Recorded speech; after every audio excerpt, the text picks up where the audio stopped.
और 3 मरतबा सूरह इखलास की तिलावत फरमा कर आली जनाब मौलाना मरहूम सैयद डॉक्टर कल्बे सारी साहब की रूह की खिदमत में दिया करें।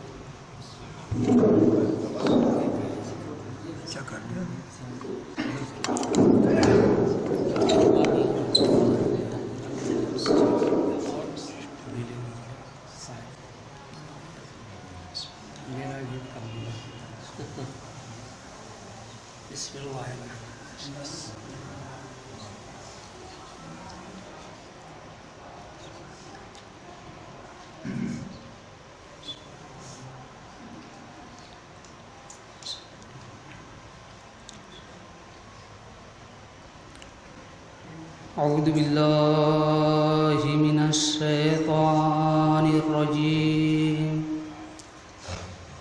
बिस्मिल्लाहिर रहमानिर रहीम। अल्हम्दुलिल्लाहि रब्बिल आलमीन वस्सलातु वस्सलामु अला अशरफिल खलाइक अजमईन अर्रसूलिन नबिय्यिल उम्मिय्यिल अरबिय्यिल क़रशिय्यिल मदनिय्यिल अबतही इत्तिहामिय्यिस सय्यदिल बहिय्यिस सिराजिल मुज़ीद कौकबिद्दुर्रि साहिबिल विकार वस्सकीनतिल मदफूने बिअर्दिल मदीनतिल मदीना अब्दिल मुवय्यद वरसूलिन मुस्तफ़ा अमजदिल महमूदिल अहमद हबीबे इलाहिल आलमीन अबुल क़ासिम मुस्तफ़ा मुहम्मद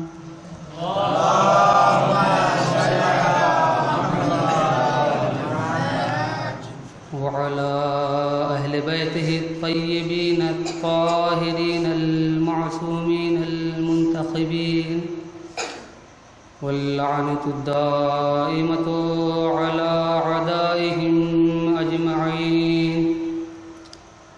अम्मा बअदु फ़क़द क़ाल अल्लाहु तआला फ़िल क़ुरआनिल करीम अऊज़ु बिल्लाहि मिनश शैतानिर रजीम। बिस्मिल्लाहिर रहमानिर रहीम। वमा कानल मुअ्मिनूना लियन्फ़िरू काफ़तन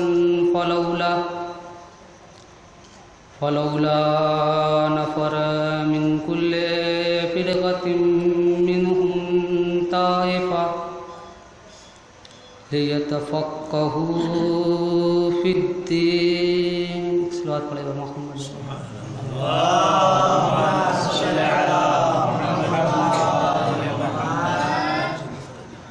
हाज़रीन महफ़िल, सबसे पहले अपनी जानिब से और तमाम मरजाए कराम की जानिब से और तमाम हाज़रीन की जानिब से इस जश्न की मुबारकबाद इमाम ज़माना की खिदमत में पेश करता हूँ।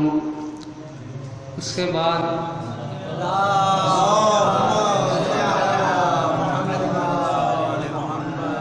अपनी जानिब से और आप तमामी हज़रात की जानिब से तमाम उलमाए कराम की खिदमत में मुबारकबाद पेश करता हूँ।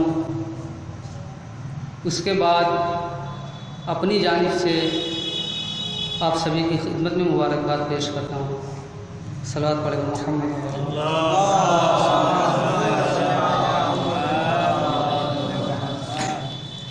जैसा कि आप सभी हज़रात को मालूम है कि मौज़ूए ख़िताबत मारिफ़त इमाम और ज़रूरत इल्म। मारिफ़त इमाम इमाम की मारिफत का हक़ अदा करना यकीनन मेरे बस की बात नहीं है, क्योंकि हम उन इमामों के मानने वाले हैं जो तारुफ के मोहताज नहीं होते। हम अपने इमामों का तारुफ नहीं कराते हैं, बल्कि अपना तारुफ जब हम कराते हैं तो अपने इमाम के ज़रिए कराते हैं। आप किसी भी मुल्क में चले जाइए, लबनान में चले जाइए, सीरिया में चले जाइए, यमन में चले जाइए, कहीं भी चले जाइए, आपको हर जगह ये कहने वाला मिल जाएगा कि हम अलवी हैं, हम हुसैनी हैं, हम सज्जादी, हम आबिदी हैं, हम आबिदी हैं, हम रिजवी हैं। यानी अपनी अहमियत को लोग इमाम के ज़रिए पहचानवाते हैं, लेकिन कभी इमाम का मार्फत हम अपने ज़रिए नहीं करवाते, क्योंकि हमारे इमाम कभी मार्फत के मोहताज नहीं हैं। उनके ज़रिए लोग पहचाने जाते हैं। लेकिन फिर भी चूँकि जश्न का जो मकसद है, आज के इस प्रोग्राम का जो मकसद है, हमारी कौम को पता चले कि आज के दिन हुआ क्या है। आज के दिन आपके और हमारे 11वें इमाम, आसमान इमामत के 11वें सितारे, गुलदस्ते इमामत के 11वें फूल, इमाम हसन अस्करी अलैहिस्सलाम की विलादत व शहादत का दिन है।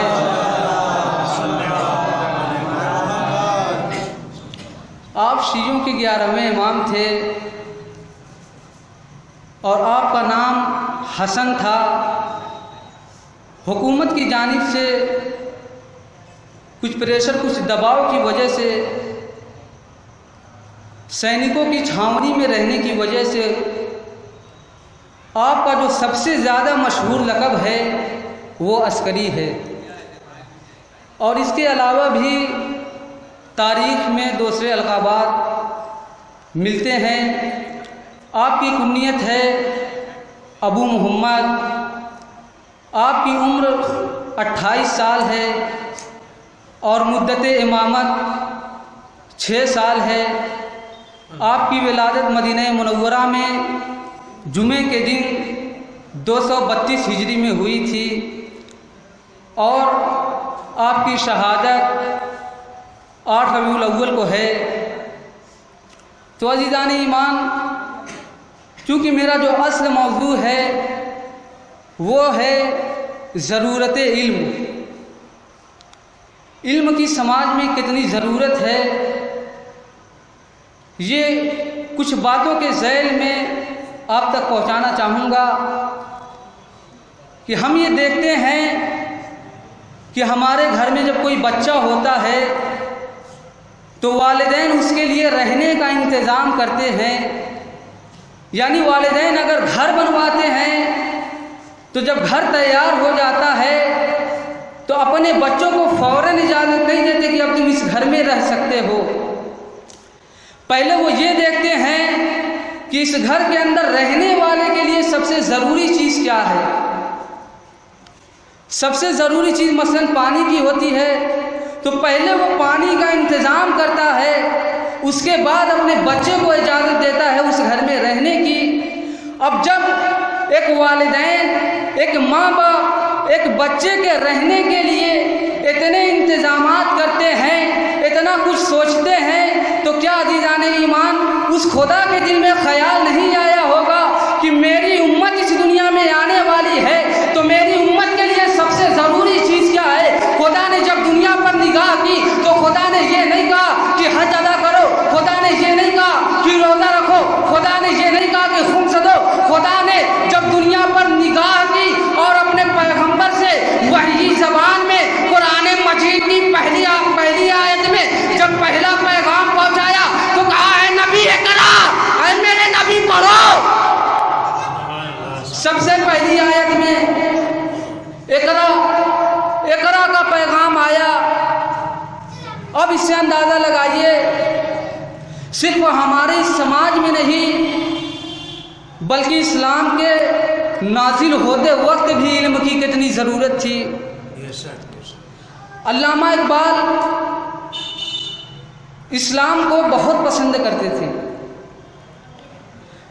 जब उनके दिल में इस्लाम की मोहब्बत कुछ ज़्यादा ही हो गई तो लोग पूछने लगे कि आखिर इस्लाम में ऐसा है क्या, आखिर इस्लाम में ऐसी कौन सी चीज़ है जो आप इस्लाम को इतना पसंद करते हैं। तो अब अल्लामा इकबाल ने दीन इस्लाम पर गौर व फिक्र करना शुरू किया। गौर व फिक्र करने के बाद सबसे मुस्तहकम किताब सल्लल्लाहु अलैहि मोहम्मद वाले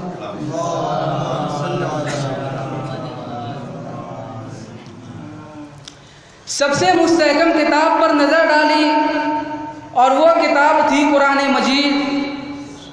अब कुरान मजीद को भी जैसे देखा तो उसमें 6666 आयतें मौजूद। किसी में बताया गया कि यतीमों के ऊपर जुल्म ना करो, किसी में बताया गया किसी के माल को ना छीनो, किसी में बताया गया किसी के ऊपर जुल्म ना करो। यानी 6666 आयतों में कुरान में सिर्फ और सिर्फ पैगाम ही दिया गया।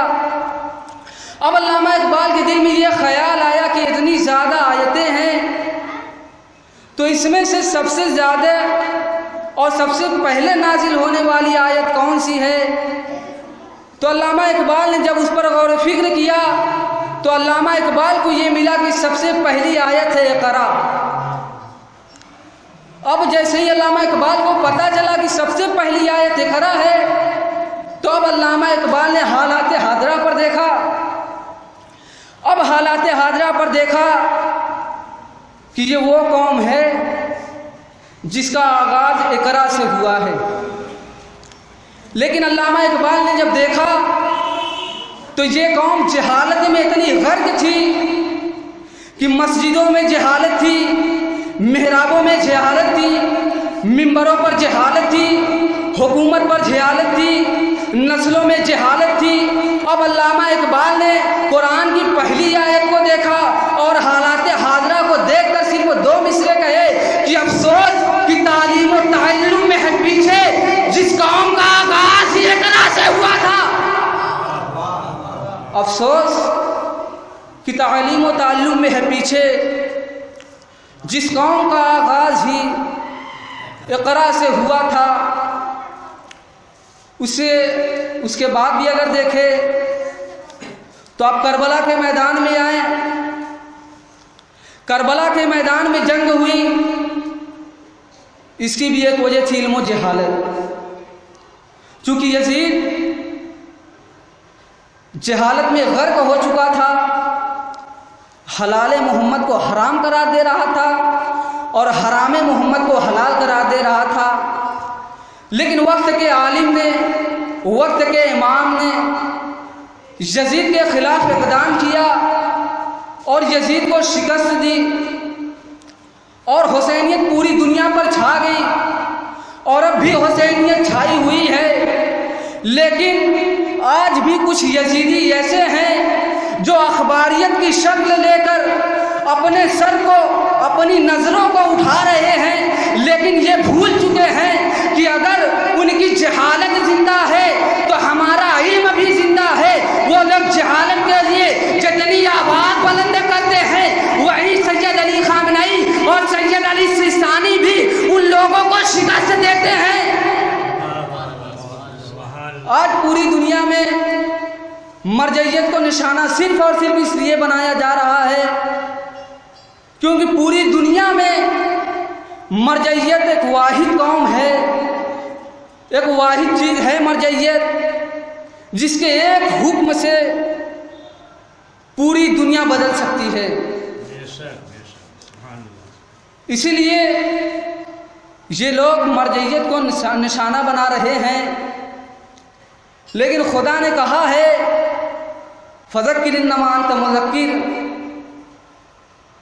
खुदा उसको बचाएगा, उसके ज़िक्र को बाकी रखेगा जो उसके ज़िक्र को बाकी रखता है। तो अज़ीज़ान ईमान, बहुत से लोग जहालत की वजह से, कम इल्मी की वजह से आज हमारी कौम पूरी दुनिया में बर्बाद हो रही है। पूरी दुनिया में बदनाम हो रही है, पूरी दुनिया में बेइज्जत हो रही है। इसकी सबसे बड़ी वजह जहालत। हमें मालूम ही नहीं है कि मस्जिद में किसकी जगह है, मेहराब में किसकी जगह है, मिंबर पर किसकी जगह है। इमाम हुसैन अलैहिस्सलाम ने हमें एक बेहतरीन हदिया अपनी मजलिस को दरसगाह के रूप में दिया था, लेकिन हमारी जहालत इस हद तक पहुंच गई कि हमने अपनी मजलिसों महफिल को भी हंसने का और मजाक करने का तरीका बना लिया है। आज मिंबर पर ऐसे जाकिर आते हैं जो ये कि उलूम आले मोहम्मद को बयान करें, लेकिन इसके ख़िलाफ़ ऐसी बातों को बयान करते हैं जिससे लोगों के दिल में फितना पैदा हो, और फितना पैदा करने वाला आलिम हो ही नहीं सकता। क्यों? क्योंकि खुदावंद आलम ने कुरान मजीद में सूरह बकरा में 2 जगह इरशाद फरमाया, अल फितनतो अशद्दु मिनल क़त्ल। पहली आयत, फितना कत्ल से बड़ा है। दूसरी आयत, अल फितनतो अशद्दु मिनल क़त्ल, यानी फितना कत्ल से शदीद गुनाह है। अब कत्ल से बड़े के लिए और कत्ल के शदीद के लिए, इससे बड़े गुनाह को जानने के लिए हम ये जानना हमें ज़रूरी है कि कत्ल से बड़ा गुनाह कौन है। अब कुरान मजीद कह रहा है, वमन यक़्तुल मुअमिनन मुतअम्मिदन फजज़ाउहु जहन्नम। जिसने किसी मोमिन को कत्ल किया जानबूझकर तो वो जहन्नम में जाएगा।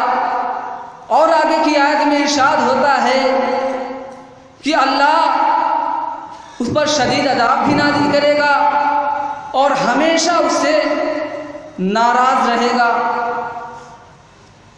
अब तालीम की बहुत ज़्यादा ज़रूरत है हमारे समाज में।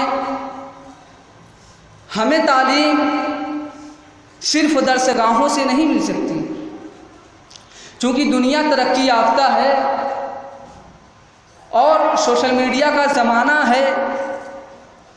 सोशल मीडिया के ज़रिए भी हम लोगों तक इल्म पहुंचा सकते हैं, पैगाम रसाई कर सकते हैं। हैदर भाई आपके सामने मौजूद है, वीडियो बना रहे हैं माशाल्लाह से। भले ही ये अपने ज़ाती मफाद के लिए, अपने कारोबार की तौर पर इस फेल को अंजाम दे रहे हैं, लेकिन एक तरीके से उलूम आले मोहम्मद को नश्र भी कर रहे हैं। बहुत सारे तरीके ऐसे हैं जिस तरह हम अपने व्हाट्सएप, इंस्टाग्राम, फेसबुक और दीगर सोशल मीडिया पर मिज़ाहिया पोस्ट करते हैं। उसी तरीके से अगर हम इस्लामिक बातों को शेयर करें, हमारी कौम को बहुत दुख है कि एक कल्ब सादिक हमारे दरमियान से चले गए, लेकिन कौम ने इस बारे में नहीं सोचा कि हम अगर अपने बच्चों को तालीम दें तो हमारे हर घर में एक कल्ब सादिक होगा, हर घर में एक कल्ब सादिक होगा। और ख़ुद कल्ब सादिक साहब का जुमला मैं नकल कर रहा हूँ। उन्होंने कहा कि शिया और सुन्नी दुश्मन नहीं है, शिया और सुन्नी या सुन्नी और हिंदू दुश्मन नहीं है। इन लोगों के दरमियान में जो जहालत है वो सबकी दुश्मन है। अगर अपनी कौम को जिंदा कौम कहना चाहते हो तो सबसे पहले अपने दरमियान से इस जहालत को मिटाओ। कुरान मजीद की जिस आयत को मैंने पढ़ा, वमा कानल मुमिनूना लियनफिरू काफ़तन फलौला नफ़र मिन कुल्लि फ़िरक़तिन मिनहुम ताइफ़तुन लियतफ़क़्क़हू फ़िद्दीन। खुदावंद आलम ने इस आयत में इरशाद फरमाया, क्यों नहीं तुम गिरोहों में से कुछ लोग उलूम आले मोहम्मद को तलब करने के लिए मैदान में आओ, ताकि लोगों की इस्लाह करो, जब पलटो अपनी कौम की तरफ, शायद वो डर जाएं और गुनाह से गुरेज करें। तो अज़ीज़ान ईमान, बहुत सारी फजीलत है इल्म के लिए, लेकिन दामने वक्त में बिल्कुल गुंजाइश नहीं है, क्योंकि 15 मिनट का वक्त मिनिमम दिया गया था और मैक्सिमम 20 मिनट का वक्त दिया गया था, और मेरे ख़याल से मेरा वक्त हो चुका है। तो बस मेरी यही गुजारिश है कि ज़्यादा से ज़्यादा उलूम आले मोहम्मद को तलब करें और दूसरों को तलब करने की नसीहत करें, और ज़्यादा से ज़्यादा उलूम आले मोहम्मद को नश्र करें। चूँकि तकरीर के बाद शायरी सिलसिला शुरू होने वाला है। सिर्फ एक वाक़या, ताकि आप लोगों को पता चल सके कि एक शायर की फजीलत क्या है और एक शायर का मकाम क्या है। इमाम जाफ़र सादिक़ अलैहिस्सलाम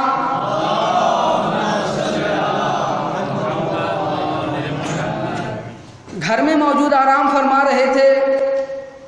एक शख्स आया और कहने लगा, मौला मुझे कुछ पैसों की ज़रूरत है, आप मुझे दे दीजिए। मौला ने कहा कि अभी मेरे पास पैसे नहीं हैं, मैं नहीं दे सकता। उसके सामने ही एक शायर आ गया। अब शायर ने मौला की शान में कुछ कसीदे कहे। अब मौला अपने घर में गए, कुछ जेवरात उठाकर लेकर आए, शायर के हवाले किया। अब उस शायर ने देखा जिससे इमाम ने कहा था मेरे पास कुछ नहीं है। फिर उस शायर ने कुछ कलाम कहे, फिर इमाम अंदर गए, फिर कुछ जेवरात लेकर आए और उस शायर को दिया। अब इतने में उस शायर को गुस्सा आ गया, कहा मौला आप तो ये कह रहे थे कि हमारे पास कुछ नहीं है, तो इस शायर को आप कहाँ से दे रहे? तो मौला ने कहा कि ज़रूरतमंद की ज़रूरत उस वक्त पूरी की जाती है जब खुद मोहताज ना हो, लेकिन एहसानमंद की ज़रूरत को हर हाल में पूरा करना है। इस शायर ने हमारी शान में शायरी कहकर हमारे ऊपर एहसान किया है और मैंने उसकी जज़ा दी है। तो अभी आपके सामने शुअराए कराम की फहरिस्त काफ़ी लंबी है, काफ़ी तवील है।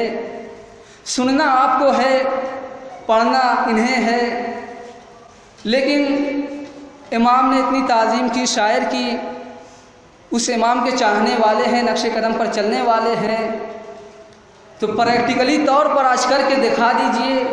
और चूँकि ये प्रोग्राम इस मुनासिबत से पहली बार इस मकाम पर हो रहा है, तो इस तरीके से सुने और सुनाएं कि ये महसूस हो कि आप लोग चाहते हैं कि आइंदा साल भी ये प्रोग्राम मुनाकिद किया जा सके। अऊज़ु बिल्लाहि मिनश शैतानिर रजीम, बिस्मिल्लाहिर रहमानिर रहीम। इन्नल्लाह व मलाइकतहु यसल्लूना अलन नबी या अय्युहल्लज़ीना आमनू सल्लु अलैहि व सल्लिमू तस्लीमा।